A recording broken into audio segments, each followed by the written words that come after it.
Hi there. We just got done with our webinars for the evening, and the first webinar that I gave on performance interpreting, I did a screen record, and at the very end it crashed, and I lost the whole thing. So I am actually going to go through and re-record the points that I was making. Unfortunately, we don't have the awesome comments and the questions that were being asked from the students who are attending, and I'm really, really sorry about that. If as I'm going something like jogs my memory of something that somebody asked, I'll try to add it in, but I'll just go ahead and recap the information that I gave so that it's available to other people, and if you have questions later, of course, you can always contact me. So, let's get started. All right, so first I started out with some keys to effective performance interpreting.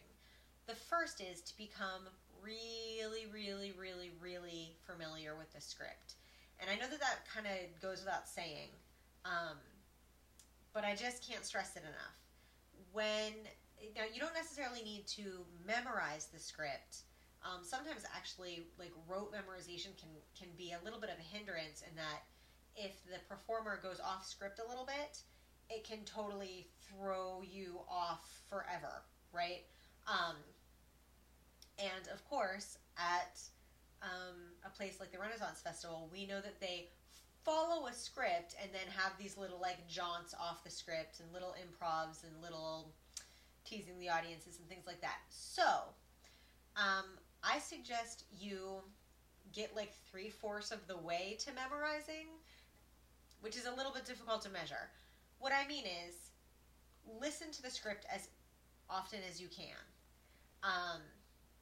You don't necessarily need to be able to perform it on your own, line by line, perfectly matching all their words, but getting so that you can predict what the next line is or what the point of the next line is really, really good. What I suggest is, we have the YouTube videos. I suggest to listening to those while you drive, while you're making dinner, while you're in the shower, just like always kind of have it on in the background. You don't always have to be sitting there like focused on like watching the video. You can just have it kind of playing ambiently in the background, and you will be amazed at how much actually sticks.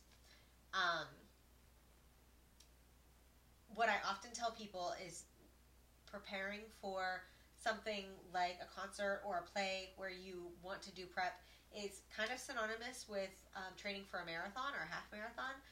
Oftentimes marathon runners will say, you don't have to run 21.2 miles when you're training.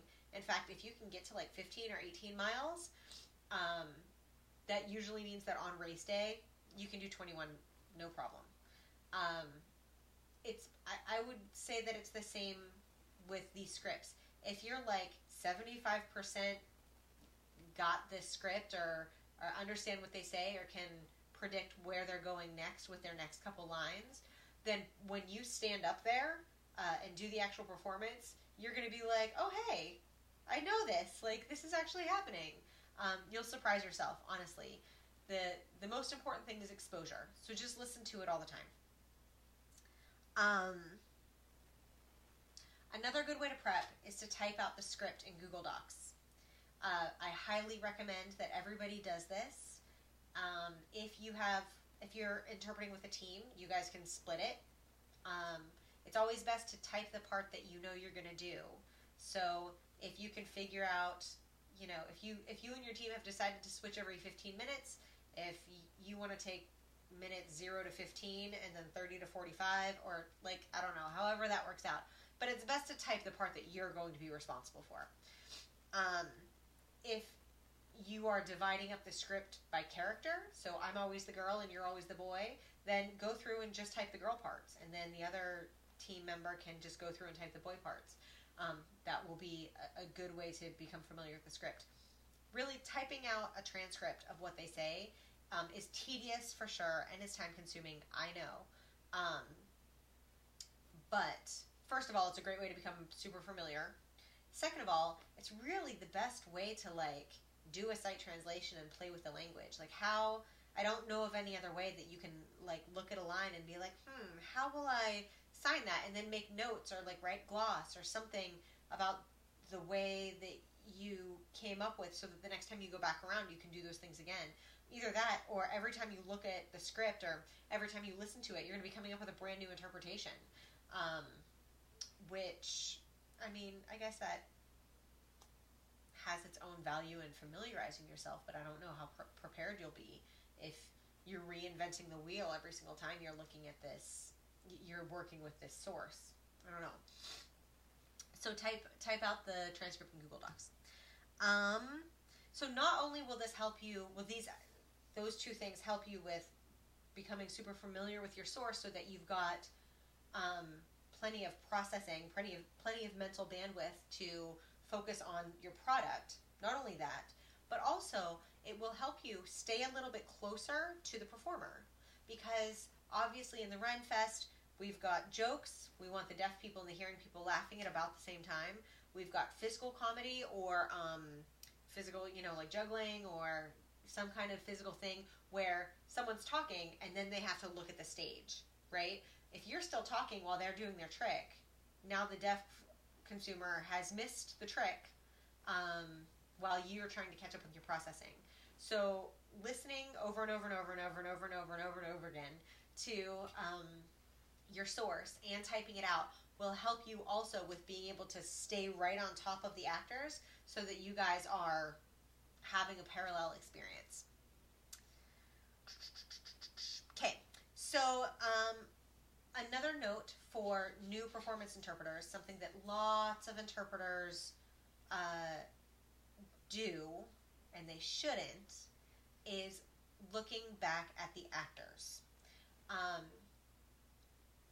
I think a lot of you guys ran into this when we did our very first simultaneous interpretation, the parent-teacher conference.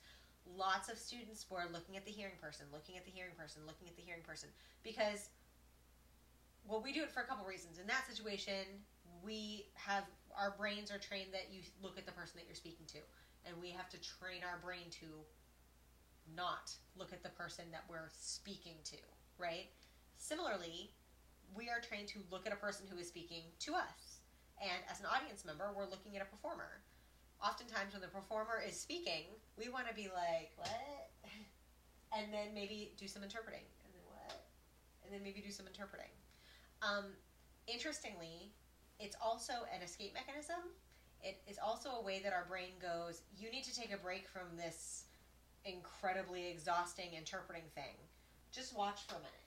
Like, your brain tells you, look at them so you can understand better.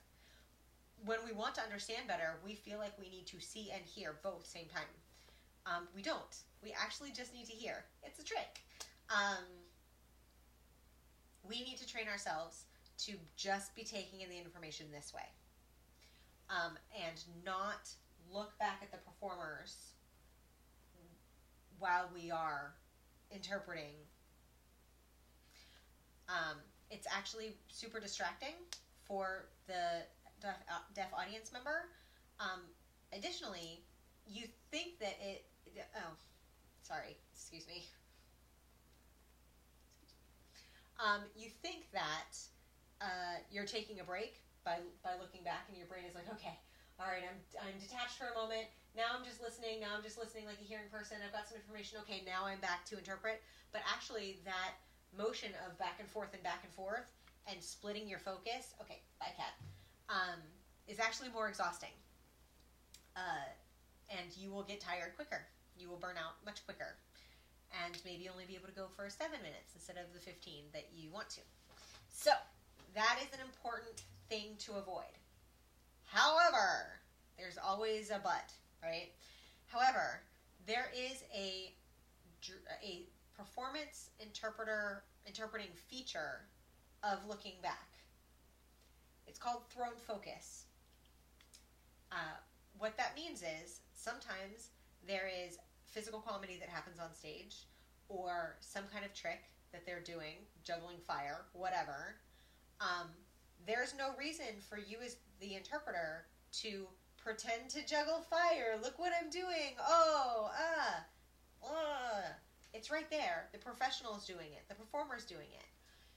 What interpreters can do by throwing focus is to either da da da da, like actually do this Vanna White looking thing, or just look. As soon as you look, the deaf audience member looks, and it should be for a reason. That's called thrown focus. It's also another reason to become really familiar with the script, because in order to throw focus effectively, you need to know exactly, you need to go through the script and look at the moments when there is physical comedy, and know that that moment right before is when you have to finish up interpreting and look, and then they do the thing. So that means you've got to be right on top of whatever's happening, right? So thrown focus is a huge tool, not to be confused with, what are they saying? I need a break. What are they saying? I need a break. That's different, and that's the looking back that we want to avoid. All right, thrown focus. Okay, so I mentioned previously that you don't want to be there faking juggling fire, right? We want to avoid air guitar, and that can be tough. So the example I use is, let's say you're interpreting a play, and in the play there's a character that just broke into an office, and they're searching for some secret file, and while they're searching, because hearing people talk when there's silence, right? While they're searching, they're going, oh my God, where is it? I can't find it. Wait, I have no idea where this is, right? As the interpreter, you may be tempted to do something like,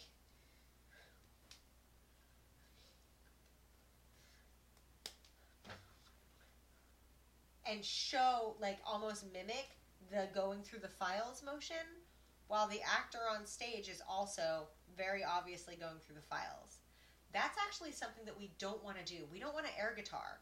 We want to provide the verbal information, but we don't want to detract from their performance. We do not become the actor, right? It's really easy to slip into. If you're like totally into a character and you're just like going, it kind of sometimes happens automatically. You're like, oh my gosh, I'm totally pretending to be them instead of interpreting for them. So it is something to look out for. If you, when you are practicing, if you find yourself mimicking the action at any point, you want to try to find a way to avoid that. If you're not sure how to interpret without doing that, talk to me about it. Maybe we can figure out a way, or maybe it's one of those really rare situations where it's appropriate. I mean, like, seriously, who knows? Just like you guys know, there's no black and white rules here. Because as soon as I'm like, you should never do this, like the one time that you should do this pops up. Always, right? So, avoid air guitar. Moving on. So, teaming. A lot of you have asked me questions about how to team. There are essentially two different ways that you can tackle these shows. One is the traditional, one interpreter standing up there interpreting for, 10-15 minutes, the other interpreter supporting, and then switching. And then switching. I can't do that with bent fingers. I do this. Switching and switching and switching. That is a completely valid way to do a show. Of course, just like with everything, it comes with its demands, both positive and negative. If you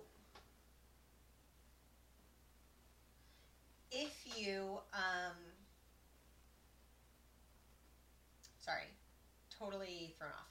So, if you are the solo interpreter, and there's only one character that you're interpreting for, like the Dead Bob show, that's kind of an easy. You don't need two interpreters to interpret for one person, right? Even though he's two people, he's a dummy and a comedian. He's really just one person. One person's talking the whole way. So if you've only got one actor, one interpreter is fine. If you've got one interpreter and two actors, obviously that's okay too. You're just going to be doing some character shifting. That gets tricky when you want to shift in the direction that the character is on stage. So let's say, just for ease of example, let's say the two performers are a man and a woman, right? And the man and the woman are on stage. So every time the man speaks, you shift left because he's standing stage left. And every time the woman speaks, you shift right because she's standing stage right.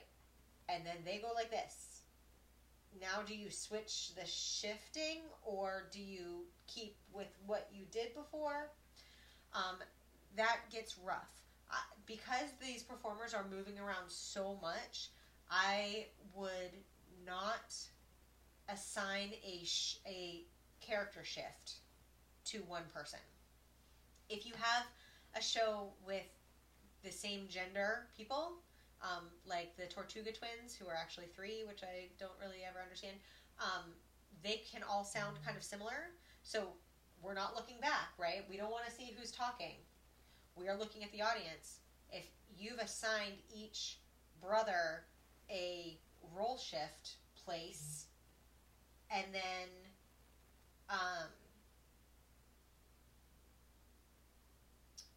then you can't recognize their voice, they all sound the same. Now you don't know what you're doing, and now you just look like you're hula hooping. So a good question to ask yourself is it really important in this moment for the audience to know that this specific person is talking? Or is it just important for them to know that someone new is talking? It's a comment, it's a comment, it's a comment, it's a comment, it's a comment. That is something that you and your team will have to decide and use your professional judgment. If you are one interpreter, another good way to show different characters is eye gaze. This is especially helpful if you have one of these shows where someone goes up high. Like if they're on a ladder and they're balancing something up high and somebody else is down low. You don't have to roll shift at all in that situation. All you have to do is look down. And the minute you look down and start signing, to every deaf person in the audience, you are automatically the person that's up on the ladder. And if you look up and start signing, you are automatically the person down on the ground or the stage. So eye gaze is a great tool that reduces your effort output, and very clearly shows who's speaking on the stage. Another way to show changing that you're different characters is by taking on some kind of characteristic of theirs. Many of the characters are very flamboyant. They're very overt with their character. I mean, no one's subtle, right? So if there's one character who has some kind of specific way that they talk, or specific way that they hold themselves, or like whatever, if you take on that kind of physical characteristic, or you show it with facial expression every time they talk, that's also a good way to show which character is speaking. I would suggest that you do that only if that characteristic is important to the movement of the story or their role within the story. If it's important to the jokes, maybe that's a good one too. Now let's say you have more than one performer on the stage, 2 or more, and you decide that you and your teammate want to do open process teaming. For those of you who are in Kay's day class today, we talked a little about open process. Open process in this respect is where 2 people would, 2 interpreters would be working simultaneously. Just like anything else, there are positive and negative demands, right? If 2 interpreters are working simultaneously,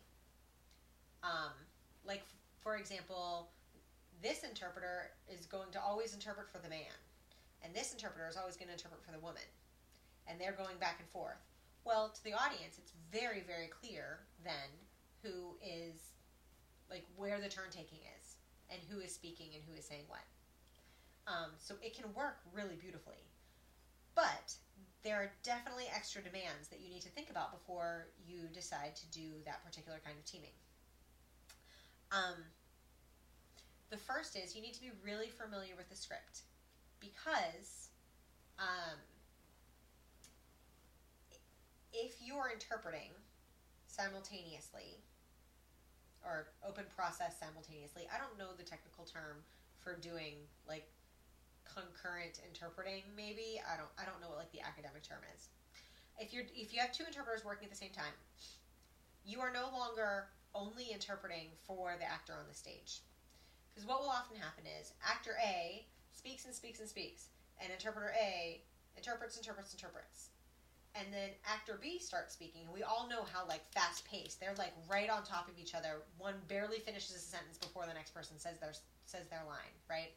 So interpreter A is interpreting what actor A says, and then actor B starts speaking, but interpreter A isn't done. They keep going. But now interpreter B just starts interpreting as soon as actor B starts.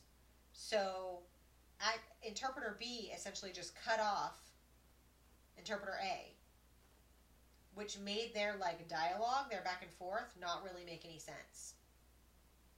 That happens a lot. So instead of interpreting for the actors, what you actually have to do in that situation is be familiar enough with the script that you can just watch your interpreting team and then respond to them with their line. If that makes sense. You have to be listening with one ear and paying attention to their language with one eye to figure out when is your turn and you start. The only way to do that is to become really familiar with the script. I'll tell you, in years past, when we didn't have any prep and we had no idea what stage or what show we were doing, we would show up cold and just start interpreting. We have done this open process teaming in the past, and it has worked. Usually, like, the first and second show is kind of a mess. It's pretty sloppy. And by the third time, we kind of got it. And that's coming from cold. So I don't mean to scare you into thinking that, like, this isn't doable, I can't do you can totally do it, especially with all the prep you have. What I suggest you doing with your teammate, though, if this open process teaming is what you want to give a try, I suggest you do the thing that I had already mentioned about, like, you only type out the lines for the character that you'll be interpreting for, and the team, your other interpreter, types out the lines that they'll be interpreting for. Then I suggest that you both get together and read your scripts, read your lines into an audio recording. So now you have the two of you going back and forth reading the English of your scripts. Now you have a recording of the two of you reading the script, right? Now you two can start practicing interpreting to your own voice.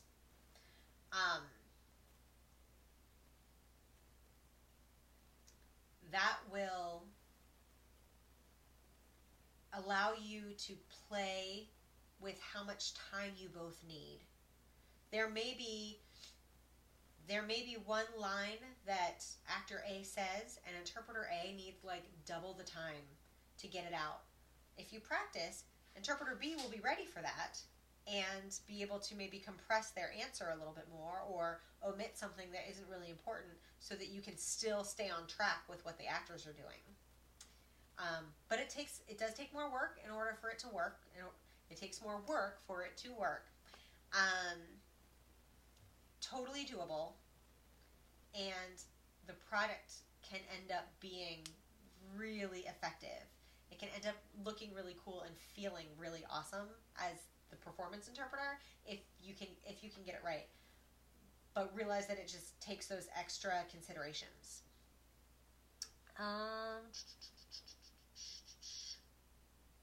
Okay.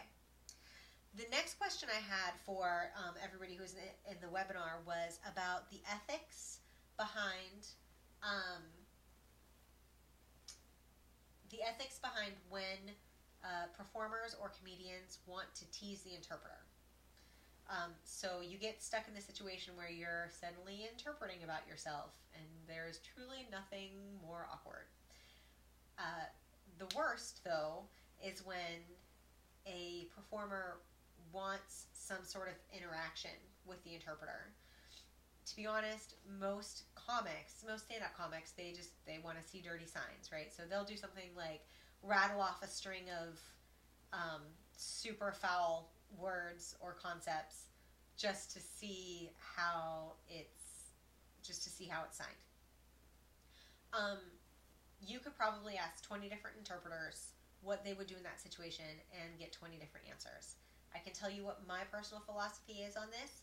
It doesn't mean that it's right, and it doesn't mean that it's right in all situations. This is kind of my baseline, but of course, every situation I have to make those context-based ethical decisions, right? So, my personal perspective on a performer playing with an interpreter is that their goal is to be funny.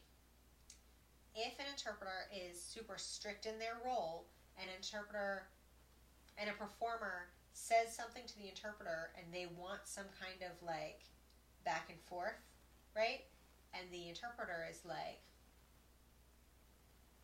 won't engage with them, the joke falls flat, and it also makes, and no one in the audience understands interpreter ethics. Nobody else has studied our field or probably even knows that this is an actual job, right?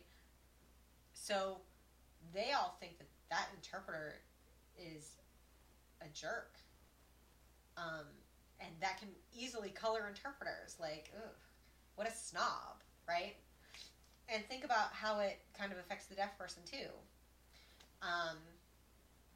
When an interpreter won't play with the performer.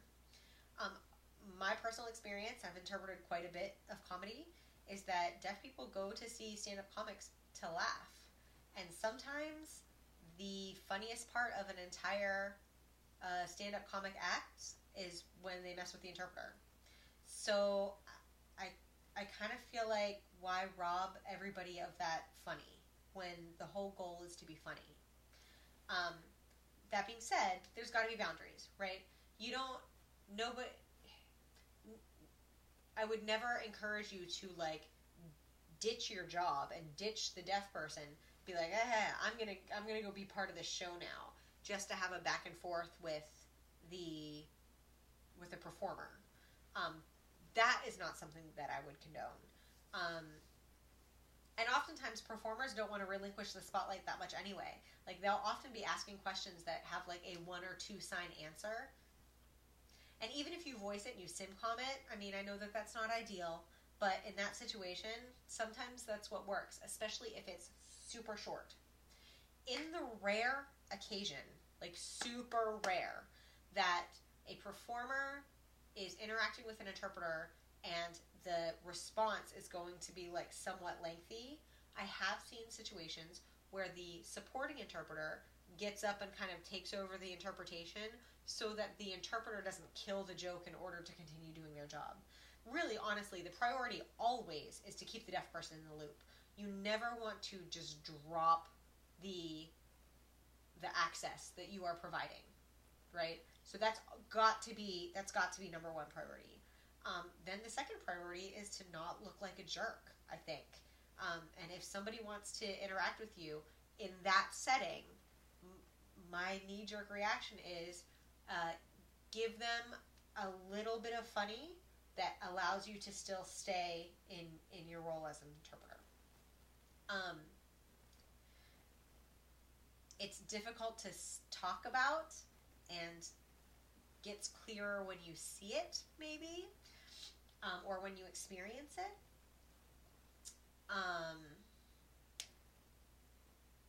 The other thing I would do, for sure, is if you see your deaf consumer prior to the show starting, I always ask them.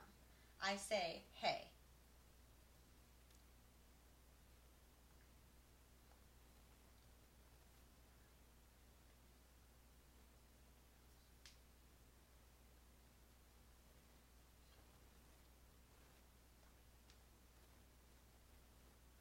I'll be honest, I have never had a deaf person be like, you're the interpreter and you have one role and you will not interact with that comic. I mean, no one goes to a stand-up comedian if they're not if they don't have a sense of humor, right? So I've never, every single time I ask that, the deaf consumer has been like, right? Not to say that there isn't that deaf person out there somewhere who's like, no. And if by chance someday I meet that deaf person and they're like, don't do it, then guess what? I'm looking like a jerk. I'm looking like a jerk. Because their preference and comfort level is absolutely my priority. So I think it's a great idea that if you're concerned that your performers are going to play with you a little bit, to bring that up to the clients prior to the show starting and be like, how do you want me to handle this? We're at the Renaissance Festival. I cannot imagine anybody deaf or hearing going to the Renaissance Festival and expecting anybody to be in any role seriously. Like, even the people who clean the bathrooms are doing something funny and messing with people while they're there. So, you know what I mean? Somebody during the webinar did ask, like, if you've got a late deaf person who comes in 5 minutes after the show starts, what do? Do you just wing it? Yeah, you just wing it. Maybe you just kind of go off your baseline, which I've already told what my baseline is, and it works or it doesn't, and if they're upset about it, then get there early. I don't know. You know what I mean? You can't please everybody all the time. And it's not, this is not a doctor's appointment where the interpreter suddenly stopped providing access just to chat with a doctor, make jokes with the doctor, be friendly with the doctor, ask the doctor on a date, or do you know what I mean? It's a totally different setting where these kinds of like teasy playing is expected and wanted. That's why you buy a ticket for this. So that is my 2 cents on what to do when the actors play with you. I think you play back, as long as you are still providing access to the deaf person. All right. Specifics about interpreting. So, one aspect of interpreting that is going to really be your best friend is compression. I know that in interpreting we do a lot of expansion. We use those expansion features. We explain, example, blah, blah, blah, blah, blah. One of the best things for you to use while you're interpreting performance, especially this fast-paced, funny stuff, is compression. A good thing to do is to figure out the goal of the utterance or the goal of the bit, the joke. Whittle it down to one sentence. And if you had to just interpret that one sentence for the entire joke, that's the goal. That's what it is. You can actually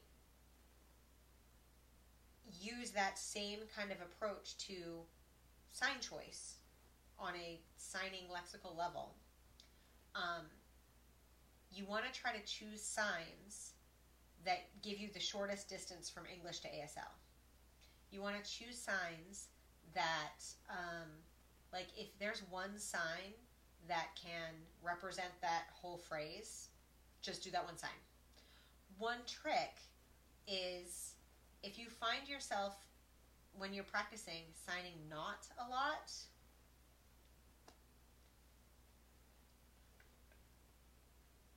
try doing the interpretation, taking out the sign not, and doing all of the other, and doing all of the other signs just with a negation. That at least reduces one sign from the amount of effort that you have to produce. Depiction, showing instead of telling, often creates a more compact signed message than word. We talked in the webinar about where do you find the signs that is like one sign that means a whole phrase, and I have no idea. It's just by being around the deaf community. And I know that that's one of the hardest things to learn.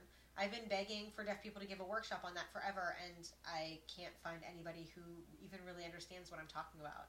But if you come across any of the lines in your script that seem very wordy and you're having a hard time with like time efficiency, and you're like, I know that there's got to be a better way to sign this, let me know, and I'll see if I can't help with that. So depiction, show not tell. We kind of talked about that a little bit. It's also where the funny lies. So, for example, I recently interpreted a show where a comedian said something along the lines of, "That's going to put hairs all over your chest." He was talking about something, I don't even remember what it was, but like, ooh, you do that and that's going to put hairs all over your chest, right? So you could, in English, it would look like this, right? But like, that's very English. You could compress it into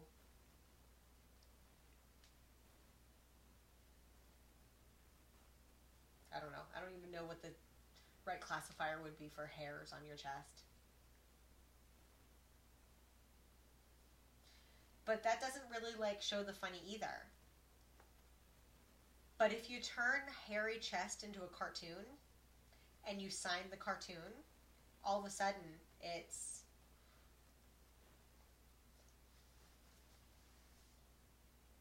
right? That's funny. That's funny. And even if the hearing actor didn't necessarily say, that's going to put hair all over your chest and that hair is going to grow up your neck and it's going to swallow your head. That's not funny to hearing people. That's too much, right? But the physical comedy, the visual humor and creativity is funny to deaf people. It's, if you just sign, you're going to have a lot of hairs on your chest. That's not the same kind of funny as what the hearing performer is saying. So you have that creative license to make the tweaks that you need to make the funny show in English funny in ASL. It's hard to know where the line is. I know that that's going to be everybody's next question. It's hard to know when you've gone too far. But this is going to be a safe place where nobody's going to care. No one is going to, not that nobody's going to care, but it's very low risk, right? This isn't, you're not interpreting something at the Herberger. This isn't highbrow anything. The more outlandish and silly and just ridiculous that the interpretation can be, the more in line it will be with this silly, outrageous, ridiculous performance in English that you're interpreting for. So I guess what I'm trying to say is you have an element of comedic license, right? There is some creative wiggle room because a straight interpretation is often not funny. What Dr. Snyder, Lindsay Snyder, said in the Shakespeare webinar, which I thought was brilliant, was something that I can't remember now. You want a parallel experience and not necessarily a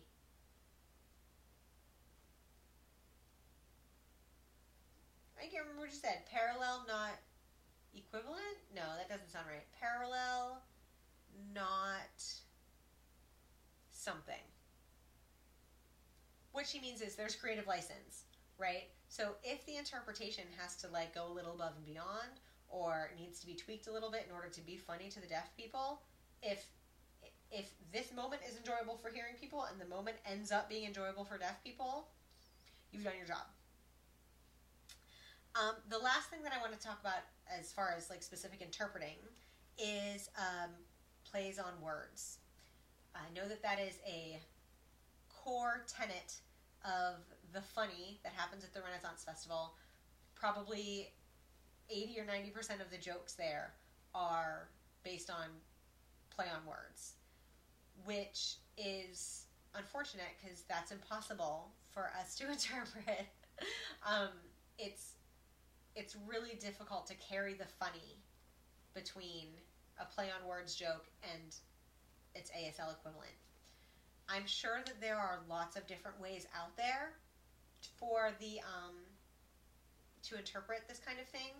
One way that I found that is, it's not great, I don't love it, but it's better than a straight interpretation, is this is my typical approach to play on words jokes.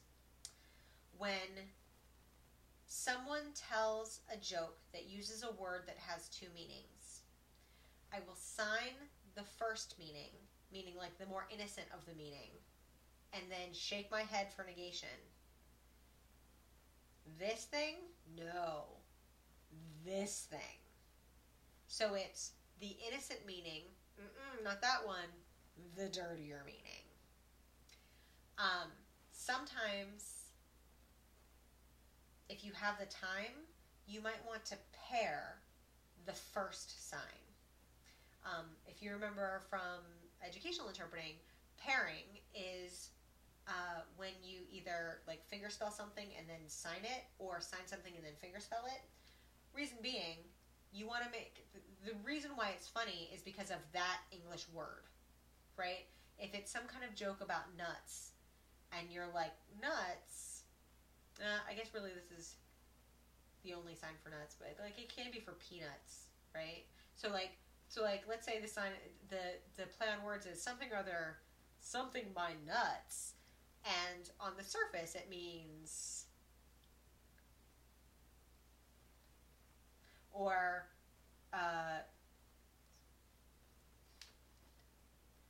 the thing that makes it funny is your face when you do the dirty one.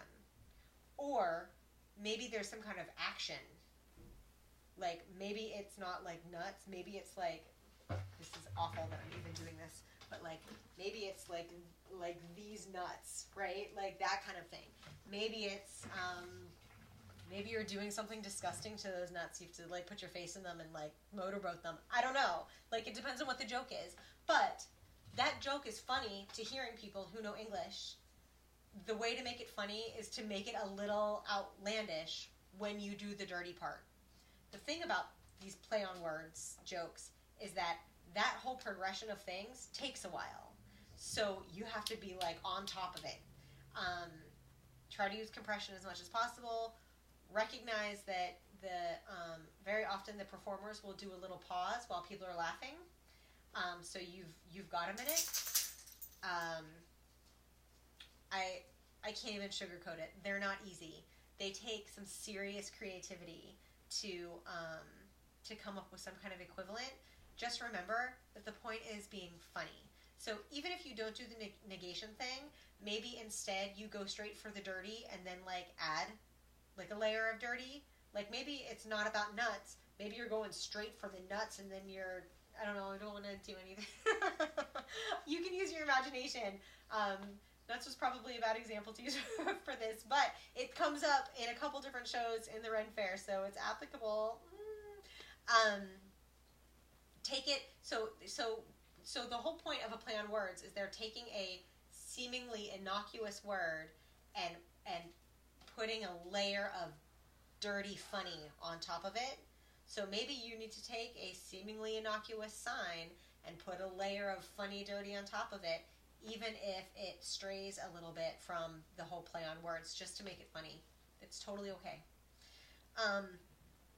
The rest of the webinar was supposed to be me answering specific questions that students had about their scripts, and unfortunately my entire system crashed, and that's why I lost the video and had to redo it for you now. So as always, if you watch this and you have any questions whatsoever, please reach out. I'm totally happy to go over scripts with you guys, talk about sign choice with you. If you do want to email me or reach out to me about how to sign something, please make sure you give me a nice chunk. These kinds of jokes and these kind of performances are never things that you can discuss in a vacuum. So like, What I want to avoid is someone emailing me and saying, how do you sign get turn? Give me like 2 sentences before, the sentence with get turn, and 2 sentences after. Give me the whole chunk, so that I can really do something with it, because it's totally possible that what informs that sign choice came 2 sentences before, right? And that is part of the compression. If you can use that one thing and ride it out through all 4 or 5 of those sentences and compress it into one kind of ASL sentence or concept, then you've just saved yourself a lot of time and energy and probably made it funnier and more visual. So that's all I have for the quick and dirty for performance interpreting. If this interests you, I highly suggest you take some performance interpreting workshops or any classes that may be offered at Phoenix College in the future. And of course, if you have any questions whatsoever, reach out to me and we will work on it together. This is fun, so we can make it as fun as we want it to be. Okay? All right. Thanks so much for your time, you guys. Talk to you soon.